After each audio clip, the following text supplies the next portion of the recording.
Anderson Tendulkar সিরিজটা যদিও ভারত ২-২ তে ড্র করছে, কিন্তু পুরা সিরিজে ভারত দুর্দান্ত ছিল। এইটা ভাই মানতেই হবে। দেখেন, টেস্ট খেলার বয়স প্রায় ১৫০ বছর। মানে ১৫০ বছরের টেস্ট ইতিহাস। কিন্তু ১৫০ বছর ধরে আমি টেস্ট খেলা দেখি না। আমি মোটামুটি ১০ থেকে ১২ বছর যাবৎ টেস্ট খেলা দেখতেছি।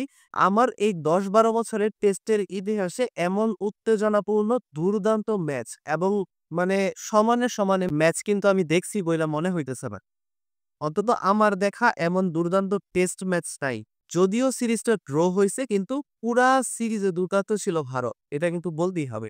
কারণ আপনি দেখেন যে আপনি যদি মোস্ট রানসের হিসাব করতে যান এবং মোস্ট উইকেটের হিসাবও যদি করতে যান, সেক্ষেত্রে কিন্তু ভারতের প্লেয়াররাই আগায় আছে। সো এটা খুব ভালোভাবেই বোঝা যায় যে পুরা সিরিজে ড্র হইলেও ভারত কিন্তু দুর্দান্ত ছিল। দেখেন, মোস্ট রানসের হিসাবে যদি আমরা যাই, শুভমান গিল ১ নাম্বারে আছে। সে কিন্তু ৭৫৪ রান করছে ১০ টা ইনিংসে। মানে ৫ টা টেস্টে ১০ টা ইনিংসে ৭৫৪ রান করছে। ৩ টা সেঞ্চুরি, ১ টা ডাবল সেঞ্চুরি। কোন হাফ সেঞ্চুরি নাই।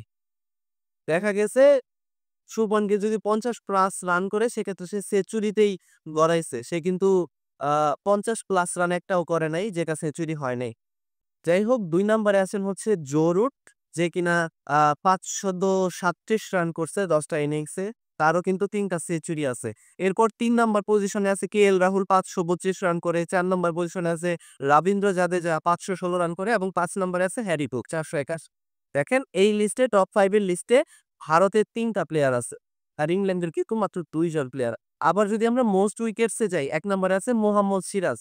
সে কিন্তু ১০ টা ইনিংসে, মানে ৫ টা টেস্টের ১০ টা ইনিংসে ২৩ টা উইকেট পাইছে। যার মধ্যে ২ টা ফিফার আছে। একবার ৬ উইকেট, একবার ৫ উইকেট।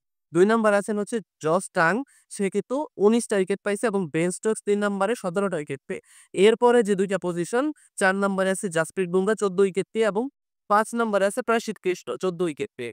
এখানেও যদি আমরা হিসাব করি, টপ ৫ লিস্টে ২ জন মাত্র ইংল্যান্ডের প্লেয়ার এবং ৩ জনই কিন্তু ভারতের প্লেয়ার।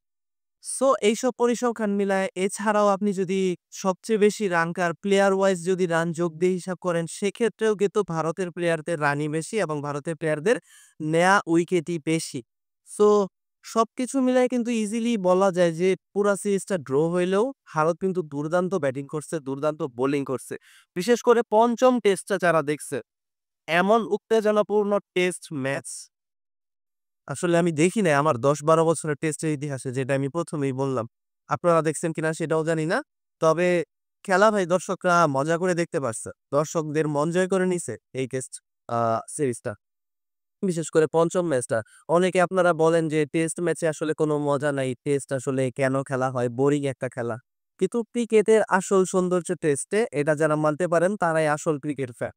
আপনারা যারা এই যুগে শুধুমাত্র ওডিআই বা টি-২০ ক্রিকেটের দিকে বেশি ঝুঁকছেন, আপনি এই কথাটা বলেন যে ওডিআই ক্রিকেট বা টি-২০ ক্রিকেট কয়দিন আগেই বা শুরু হইছে?